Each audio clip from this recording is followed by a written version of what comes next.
सेना में भ्रष्टाचार किया तो आर्मी अफसर को भ्रष्टाचार के आरोप में 6 साल की मिली जेल और साथ ही साथ सेना से निकाल दिया बाहर। जय हिंद, नमस्कार, आप सभी का एक बार फिर स्वागत है। दोस्तों, एक बड़ी खबर आ रही है और इस खबर के अनुसार भारतीय सेना की सप्लाई यूनिट यानी आर्मी सर्विस कोर के एक कर्नल को भ्रष्टाचार के आरोप में 6 साल की कड़ी कैद यानी रिगोरियस इम्प्रिजनमेंट मिला है और साथ ही साथ सेना से भी बर्खास्त और कैशियर्ड कर दिया गया है। यह फैसला समरी जनरल कोर्ट मार्शल ने सुनाया, जो कि सेना के अनुशासनात्मक मामलों के लिए होता है। आर्मी सर्विस कोर के कर्नल साहब, उन्होंने किया यूनिट में भ्रष्टाचार।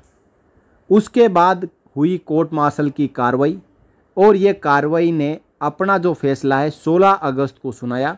उस फैसले में कहा कि कर्नल साहब को 6 साल की जेल में भेजा जाए और साथ ही साथ इनको भारतीय सेना से बर्खास्त कर दिया जाए। कौन कौन से ऐसे आरोप हैं जो कर्नल साहब के ऊपर लगे थे और वो साबित भी हुए, उससे पहले हम बात करेंगे कि ये अधिकारी कौन है। ये अधिकारी है कर्नल विकास पांडे और ये लद्दाख में तैनात रहते हुए 503 AC बटालियन की इन्होंने कमान संभाली, यानी ये कमांडिंग ऑफिसर बने। ये बटालियन 3 इन्फेंट्री डिवीज़न के अंतर्गत आती है। अब 503 AC बटालियन में इन्होंने कई ऐसे घोटाले किए और उन घोटालों के बाद में इनकी शिकायत हुई। शिकायत के उपरांत इन पर लगे आरोप जब सही पाए जा रहे थे तो कोर्ट मार्शल बिठा दिया गया और एक कोर्ट मार्शल की कार्रवाई आप देख पा रहे हैं कि 16 फरवरी को शुरू हुई और 16 अगस्त को देर रात समाप्त हुई। ये पूरी कोर्ट मार्शल की कार्रवाई एन एरिया चंडीगढ़ में चली। इसमें जो अध्यक्ष थे वो एक ब्रिगेडियर साहब थे, प्रिजाइडिंग अफसर, और 3 दूसरे कर्नल साहब इसमें मेंबर थे। ये कोर्ट मार्शल बैठा, सख्त जांच हुई और जो भी आरोप लगे थे वो सही पाए गए। तो बात करें तो वो आरोप कौन कौन से थे। देखिए, कोई एक आरोप नहीं था। कर्नल साहब के ऊपर 7 आरोप लगे थे और 7 आरोपों में वो दोषी पाए गए।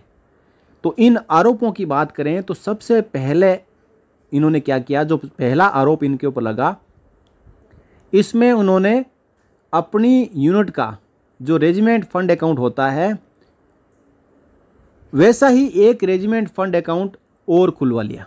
किसमें? यस बैंक में। ये यस बैंक लेह में खुली हुई है।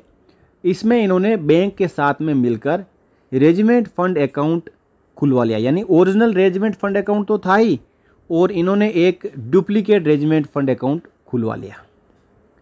और उसके बाद इस रेजिमेंट फंड अकाउंट में इन्होंने जो भी ब्लैक मनी थी वो जमा करवाई और जमा करवाने के बाद में जब इनका भ्रष्टाचार करते करते थोड़ा सा मन भर गया तो पूरा का पूरा इस डुप्लीकेट रेजिमेंट फंड अकाउंट से पैसा निकाला और इस रेजिमेंट फंड अकाउंट को क्लोज करवा दिया।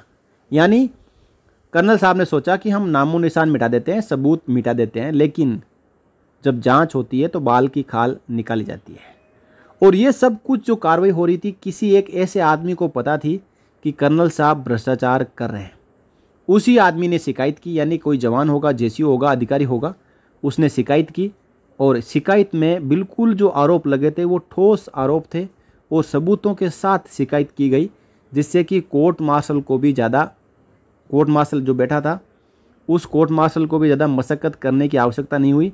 जो भी आरोप लगाए गए थे वो 100% सही साबित हुए।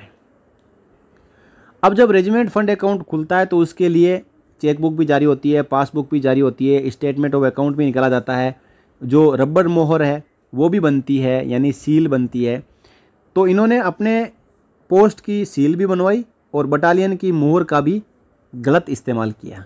देखिए, जो सील इनकी थी कमांडिंग अफसर की, स्टाम्प बोलते हैं जिसको, उसको वो सही रेजिमेंट फंड अकाउंट में भी काम लेते थे, यानी ओरिजिनल रेजिमेंट फंड अकाउंट में, और डुप्लीकेट रेजिमेंट फंड अकाउंट में भी इन्होंने काम लिया। तो इन्होंने अपनी पोस्ट की सील और बटालियन की मुहर का गलत इस्तेमाल किया। दूसरा आरोप इनके ऊपर लगा कि इन्होंने 63,66,000 रुपये का गबन किया। ये राशि खाते में जमा हुई जो नियमों के विरुद्ध थी। ये पैसा उन्होंने अपनी पोस्ट का फ़ायदा उठाकर जुटाया।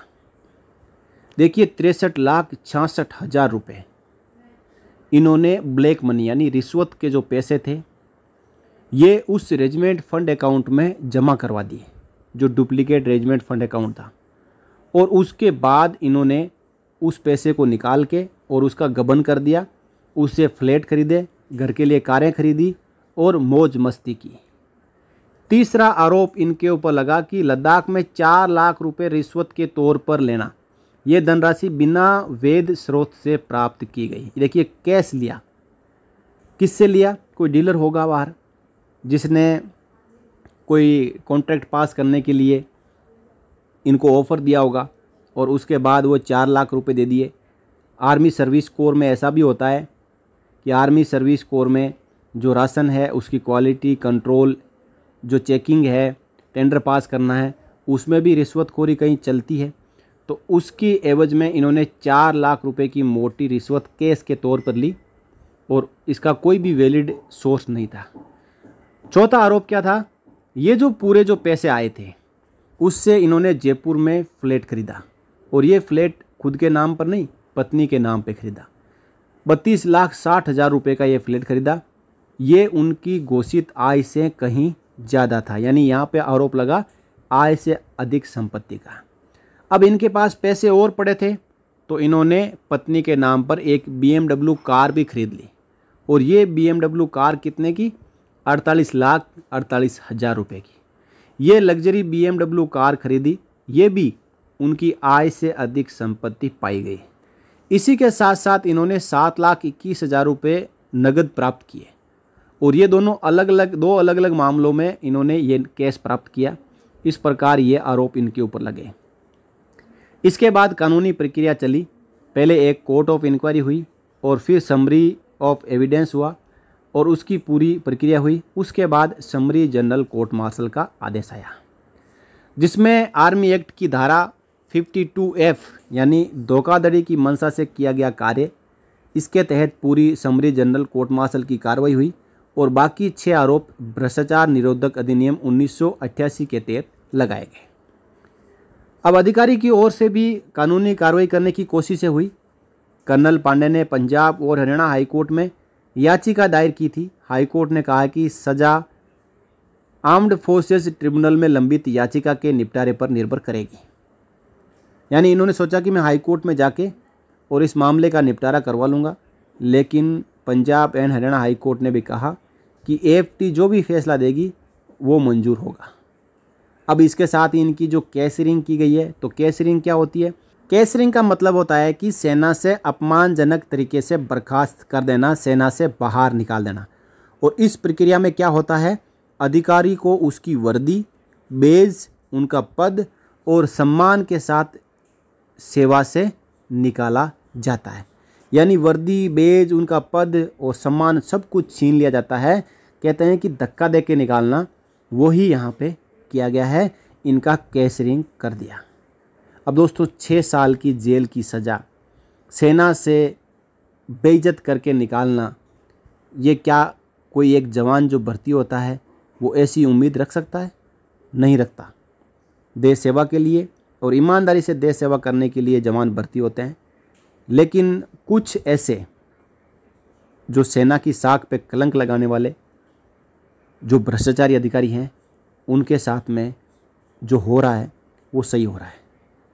इस पूरे समरी जनरल कोर्ट मार्शल और आरोपों और कर्नल साहब को जो सेना से निकाला गया है, जेल की सज़ा सुनाई गई है, इसके बारे में आप अपनी राय कमेंट बॉक्स में कमेंट कर सकते हैं और साथ ही साथ वीडियो को शेयर भी कर सकते हैं। ऐसे लोगों को यदि सज़ा ऐसे मिलती रही तो कुछ हद तक लगाम जरूर लगेगा। इस वीडियो में इतना ही, फिर मिलेंगे अगले वीडियो में। तब तक के लिए जय हिंद, जय भारत, वंदे मातरम।